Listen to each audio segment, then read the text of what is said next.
Hello, everyone. Thank you for joining us today for our Facebook Live focused on the top 5 most scandalous frauds of 2018. We are excited to chat today. The last time we did this, we only did a podcast, and so we're pumped to actually talk to you in person about some of the stories that you may have heard about or read this year in the news. You can post your comments, questions, below our video, and we will get to it when we can. And you can also find a full write-up of what we're talking about today on fraudmagazine.com/2018 top 5 frauds. Our Fraud Mag is putting up a collection of these on their website, and you can go even more in depth online. So, Bruce, I am joined here with Bruce Doris, and he is our president and CEO. I forgot to tell you, I'm Mandy Moody, our content manager.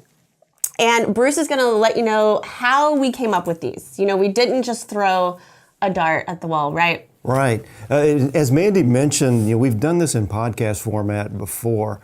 John Gill, our vice president of education, and along with Mandy, we've put these podcasts together, and they were pretty popular.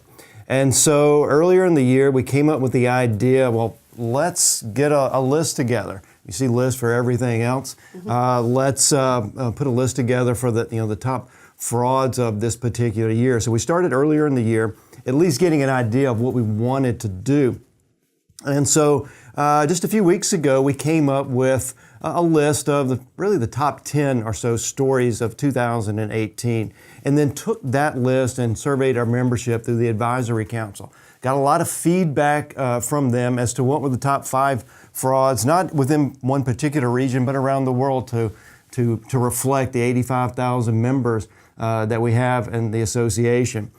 The criteria, I mean, you would think that we could look at it quantitatively, like, well, we've got this many billion euro or this many $1 billion missing, therefore this would be the top 5 fraud, or one of the top 5 frauds. But we wanted it to reflect how this impacted lives, how this impacted society, and really how it impacted you in your daily job in terms of fraud prevention, deterrence, and investigations, depending on which side of the field, in the field of fraud examination that you are. So all of these were relevant in coming up with these top 5 scandalous frauds of 2018. So I'll turn it back over to Mandy. We can talk about our very first one. So in honor of our first fraud that we're going to discuss, I wore a black turtleneck today. And Bruce, do you know why I wore a black turtleneck I think today? that you're channeling your inner Elizabeth Holmes. I am, if you can imagine. I went for the more festive holiday spirit. Mandy goes for the looking like Lizzie the Holmes fraudster. Yeah. So the first fraud that we voted on was Theranos.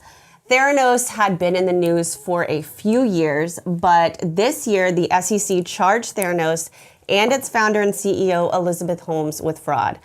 Elizabeth Holmes started out as a darling of Silicon Valley. She was known for her black turtlenecks, channeling her own Steve Jobs. And she was known as an innovator, as someone who came up with this new blood testing technology. You could test a tiny amount of blood with no needles, which I know sounds pretty good to a lot of people, no needles. But as with a lot of things, as we know that sound too good to be true, it actually was too good to be true. The technology was faulty, it wasn't passing quality control tests, and thanks to a whistleblower, along with a few other whistleblowers who came forward after, this was reported to regulators. There was a news article, and there's a book now by John Carreyrou called Bad Blood. But what is important about this is the whistleblower, and the whistleblower in this case is so unique. His name is Tyler Shultz. Yeah. I think he was 25 years old when he came forward. He worked at Theranos. His grandfather, so we're going to get into some fun facts, is George Shultz. and he was on the board of Theranos. He's also the former Secretary of State under Reagan. You're going way back now. Yeah, going way back. I mean, before I was born. You're probably 30 at Sadly, that time. I do remember it. But But Tyler came forward and went against, his family and where he was working. He was brushed off by Elizabeth Holmes and also the other person who was charged, Sunny Balwani. And even his own grandfather ignored him, tossed it to the side, and tried to shut him down. And thankfully, Tyler went on to tell regulators. He went on to work with John Carreyrou and expose the fraud. And it came out this year after long suspicion. And in June, a federal grand jury indicted Holmes and Balwani on charges of wire fraud, conspiracy to commit wire fraud, and their roles in the schemes. And in September, Theranos was actually shut down for good. So you saw pretty much in the news the fall of someone and a lot of someones who were supposed to be the next big thing. So what can we learn from this? It's not that a black turtleneck is everlasting. It's that whistleblowers are valuable and hotlines are necessary, and the tone at the top. Well, and what you see with this, especially in the whistleblower aspect, and a lot of the Sentinel Award winners that we've had at the ACFE and other whistleblower cases, that not being believed at first, and that, or really that skepticism. Like, no, this, as Mandy mentioned, this is a hot stock, this is a hot item within the Valley or in any industry for that matter. And you don't want to believe the bad things. It looks good, it looks promising, and so there's this aura that's created around it, and the concept appears innovative, but when we start getting to, especially as fraud examiners, we want to look to see, let's open up the hood and see if there's actually an engine in here, and how does it perform? It may look shiny on the outside, but is there really a good product here to invest in, whether it's public, venture capital, whatever the case may be. And once it got into it, and as this whistleblower indicated, it kind of fell apart like this house of cards, and it went very, very fast, as Mandy said. And we watched it really just unfold over the last few months in particular. Yeah, and one thing that we pointed out in, I think, a Fraud Magazine article that, very smart people can make some really dumb choices. You saw that with Madoff. There's that inherent trust of someone who looks extremely intelligent. And when the elite are following something, you assume that, they must know what they're doing. So that skepticism that many of you, the professional skepticism, that's where it comes in. So, absolutely. Bruce, you want to talk about number 2? Yeah, the second that is on our list, the Danske Bank CEO resigning over a 234 billion US or 200 billion euro money laundering scandal. If you look at the article in Fraud Magazine, you get a little bit more of the details, but in general, it was about an 8-year estimated period, based out of a branch in Estonia. Danske Bank had a takeover of bought a number of banks, and one of those being a Finnish bank that had a branch in Estonia. And so once they started implementing their controls and putting that IT platform, it did not include this particular branch in Estonia. And one of the things that was happening was you had billions of dollars going through this one branch related to outside activities, or rather, outside account holders.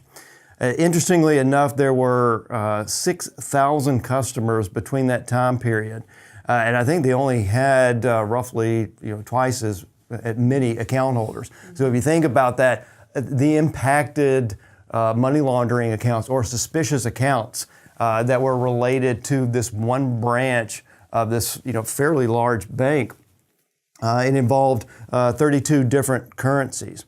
In a statement that once this came to light, the CEO saying it's clear that Danske Bank has failed to live up to its responsibility in the case of possible money laundering in Estonia. And what's beyond that, though, is how this is going to unveil itself. I would not be surprised if this goes back even further, because we're only aware of when this particular Finnish bank was taken over. But if you go back before that, in fact, if you look at the fraudmagazine.com article, you'll read about one of our former regents, Joe Ford, high-ranking within the banking industry in the United States, recently retired from that role, and but former leading official with the FBI, was saying that look, even the Russian top economic officials were saying you should really look at this bank. And if that's the case, and if you've got a Russian official saying, hey, look, there may be some issues with this one particular bank, that's a big red flag. Yeah. That's an enormous red flag. And a lot of that is coming to light now. You'll start to see probably more, or rather more publications, both civil and criminal in nature, as authorities, both regulators and law enforcement in the United States and other countries around the world start to investigate this. As those transactions come to light, it's going to, very similar to the Panama Papers, it's going to impact a lot of different countries and shine a light on some of the nefarious activity that's been going on that resulted in these billions of dollars going through this one branch in Estonia. And this kind of reminds me of the NotPetya cybercrime that happened with Maersk, and Danske has said that they didn't move over their IT platform. They didn't migrate a lot of those tools. And I'm imagining it's because of the costs involved. They had it set up with their central banks, but not with something they acquired. And, Maersk even said, it was just so cost prohibitive to push forward and do these extra security things that they should have done. So you saw that, the hesitancy to put these controls in place might have cost more than it should have. Well, more than just cost, it could have been some pushback from those within the region. When you start making acquisitions like that, there are other non-monetary influences. Mm-hmm. And because of that, and perhaps even those individuals, and that's what's going to be unveiled, I'm quite sure it's soon enough, that we're saying, you don't need to be looking at this, mm-hmm. which goes to tone issues and making mm-hmm. sure that those who are in charge of this, whether locally within that country or outside, if it's a global headquarters, to make sure that they've got the right influence, that they have the right controls in place to look for these types of transactions. Mm-hmm. All right. Shall I take us to number 3? Take us to number 3. And these are not in any kind of order. True.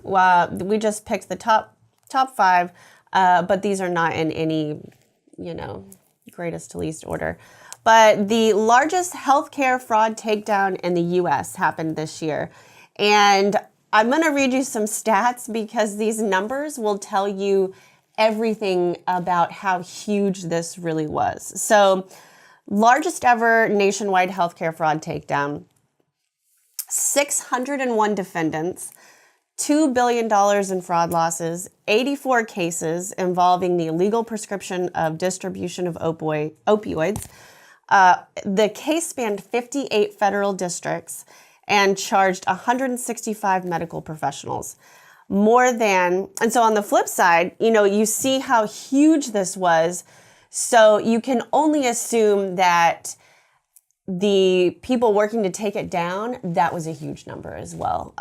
So 1,000 law enforcement personnel took part in the operation. Yeah, this will be state, federal, local. Yeah, more than 350 Office of Inspector Generals, which is huge. And a lot of the things that were taken down or prosecuted against were kickback schemes, medical billing, Medicare, Medicaid, TRICARE fraud, co-conspirators for providing beneficiary information to providers and false billing. So this really did run the gamut of a lot of what you as anti-fraud professionals work on every single day. In fact, we just had someone in our community let us know that she was a part of this.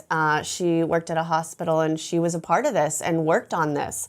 And what we can take from this, and this is something that you mentioned in your address at our last ACFE Global Fraud Conference, is the value and importance of collaboration and working across borders, across agencies, and coming together to bring something to light where working alone could never have happened. No, but when you've got a strike force, which is likely in something like this, they're focusing on their area, their region, but it's much more than just one city or one locale. It is from a broader perspective, it is a global thing. But in particular to this case, I mean, in my opinion, it's kind of the tip of the iceberg. When you consider the volume, millions of transactions within in some of the government programs that you mentioned there with CMS and TRICARE, and then we start to include the private carriers as well within the United States. You're talking about a tremendous amount of information, a tremendous amount of data. And when you've got that, so many providers, so many people who are benefiting from that, and then when you put that scale that large, you've now opened up to fraudsters who see just a really big opportunity for them. And because, I mean, even with just the number, the 1,000 law enforcement that you mentioned just a few minutes ago, when you're dealing with millions of transactions, there's only so much that they can get to. And if they're able to go in and look at $2 billion US in terms of fraud related to just what they were working on in the 84 cases, my goodness, if more resources toward that. I mean, we see it on acfe.com within the communities. We have a healthcare fraud community set up because it is such an enormous problem. And traveling around the world, working at our conferences and meeting with our chapters and other members, healthcare fraud is just a big an issue outside the United States, as well as it is in this particular case that we mentioned here as number 3. Yeah, so I mean, thank you to anyone listening who may have worked on this. I imagine we have members who helped work on this case. We may not know who you are, but thank you for your work this year. Absolutely, yeah. And quite a few, I'm sure, that law enforcement relied on within those systems that were fraud examiners helping from an IT perspective or from an accounting perspective. Mm-hmm. So, I mean, we only have the numbers from the Justice Department related to what their particular efforts were. It doesn't include all the those in the fraud examination field that helped out with that. All right, well, let's look at our number 4 fraud on the list. We have another huge loss. This one in India at the Punjab National Bank was a $2 billion U.S. loss. Estimated time period over about 7 years. And of course, when we're starting to look at the how big a fraud is in terms of that pecuniary loss, as you look at the report to the nations, the longer it goes, typically that just starts to grow, and sometimes, and in these cases, exponentially. But this one involved, again, at the Punjab National Bank in India, Nirav Modi, sometimes referred to as the jeweler to the stars. Number of people, a number of actors, actresses in Hollywood and Bollywood as well. Priyanka Chopra, Naomi Watts, Kate Winslet, some of the people that Modi had worked with. Came to a halt earlier this year when the Punjab National Bank, which is the second largest state-run bank in India, filed a police complaint against him and another jeweler, as well as other people, alleging that they had conspired with staff inside the bank to defraud it of, at least at that time, the initial results were at 43 million US. After further investigation, they found that the fraud was a little bit closer to 2 billion US. That's a huge leap. Yeah. Again, once they start going in and start digging into it, and you get back years and years and years with the relationships that Modi had established within the bank, it just kept growing. Regulators discovered that he conspired with those within the bank, obtaining, or at least fraudulently obtaining, letters of undertaking or LOUs within the bank. Those then get out into the SWIFT network and affecting other countries and other banks and things that would have been purchased with those transactions as it goes out into the world. Modi fled India shortly after the scandal broke and is still considered a fugitive at this Facebook Live. So if you think about what can we learn from this, I mean, the first thing that jumped out to me when I read this is something that we have talked about for many, many years here at the ACFE, and not just to focus on the external frauds, but which are very, very important, obviously, especially in the financial services industry with cyber crime-related issue and money laundering in the case, but also the internal aspect, which affects not just financial services, but so many different businesses around the world. I mean, effectively, controls would have been in place, but are they being followed? And in this case, you have bank employees that are allowing this to take this fraudulent lines of credit to take place, which exacerbated the fraud to where it grew to nearly 2 billion US over that time period.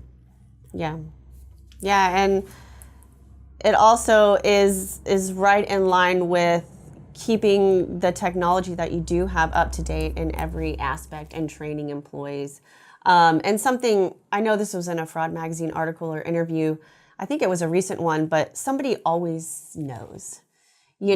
Somebody within this organization knew the employees he was working with, and that's when you know that maybe you need to look at your hotline and your open door policies to come forward with things. But people clearly knew this was going on. I would even guess to say more than 3 or 4 people knew what was going on. So it just reiterates that culture of reporting fraud and fostering that you can come forward.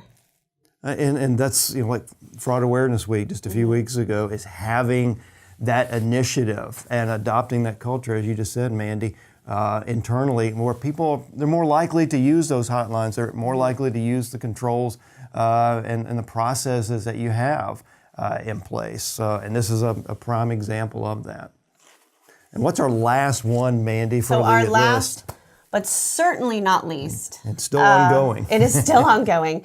The 1MDB scandal, the former Malaysian Prime Minister was arrested, and this was, from our perspective, a long time coming. We have worked with Claire Rucastle Brown, who, with the Serac report, exposed this fraud years ago. We've had her speak at our events. She most recently spoke this year. I keep thinking we're already in 2019, but we are still in 2018. So we've known about this, and Najib Razak was ousted in a May election. It was the first time the Barijan National Party was ousted after they won their independence from Britain in 1957. So this was a huge deal. And this actually broke right before our conference, because I remember speaking with Claire, and she went back to Malaysia right after this happened, and a new prime minister was elected and welcomed her back. She hadn't been back to Malaysia since she started reporting on all of this. There was also a whistleblower involved in this as well, Xavier Justo. And so we've been following this for a while. And there's a Hollywood connection, which makes for any juicy story. Joe Low, who was an associate of the prime minister, the former prime minister, used a lot of this money funneled through 1MDB to really hang out with movie stars, live the good life. The Wolf of Wall Street, Red Granite Pictures was a company that funded the Wolf of Wall Street. That is allegedly this money came from there. Right. Jewelry to the stars. So this had every element of a motion picture, and I imagine it will be a motion picture very soon. Hopefully not starring anyone that was but there's been books. There's a new book, $1 Billion Whale, who it chronicles, Tom Wright chronicles Joe Low. And actually, just yesterday, Joe Low was charged in absentia.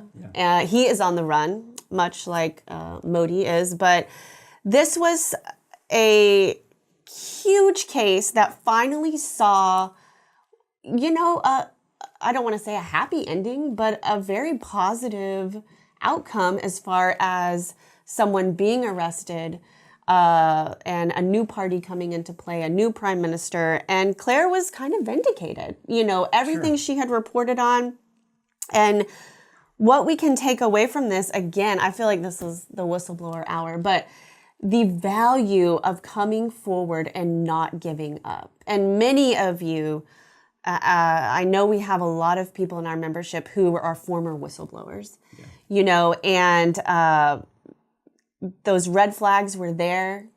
Claire worked with Xavier Justo to expose those red flags and really bring them to light and really shine a light on what happens when you just keep going to do the right thing. Yeah, I mean, this one went on has been going on for years, if not a decade. When we started looking back at Najib's rule, I remember when Claire, in 2016, she was going to speak at our Asia Pacific conference in Singapore. Oh, yeah.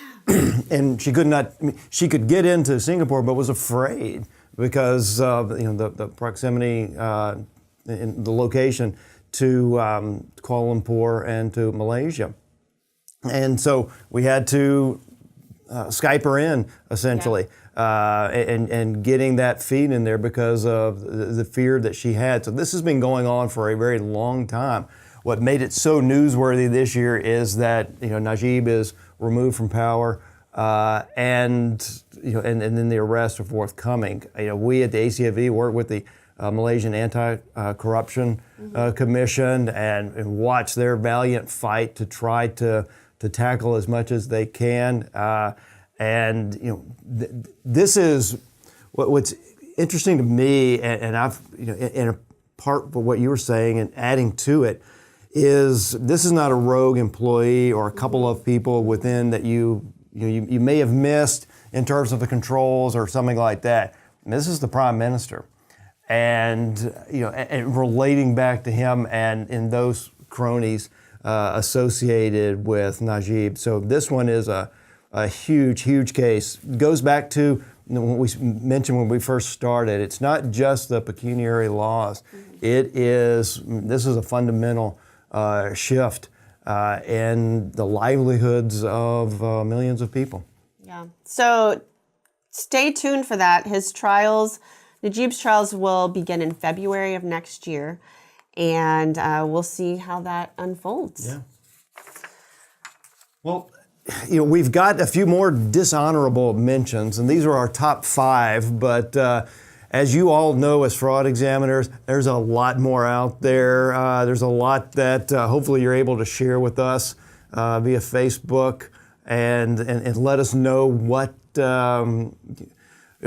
happened in your area. And for those who are tuning in as members and watching this, it's interesting. Just yesterday, we had indictments in the Panama Papers, which started 2016 as well. So, this list will keep growing. But again, if you want more in depth, go to fraudmagazine.com, read about those, look at the post associated with this Facebook Live as well. And so as Bruce said, thank you for joining us today. I will give you a little sneak peek at something we will be doing more of. We are hoping to do monthly Facebook Lives with some of our key staff here about news when it breaks and really dig into what's going on, what we can learn, and just be a little more current, kind of our current events, daily update. We won't try and pretend we're SNL or anything like that, but look for that. There's a lot of fraud out there. We could do this a long time. So. Yeah. Well, thank you very much for joining us. Again, you can find more of the story at fraudmagazine.com/2018 Top 5 Frauds. Bye. Bye.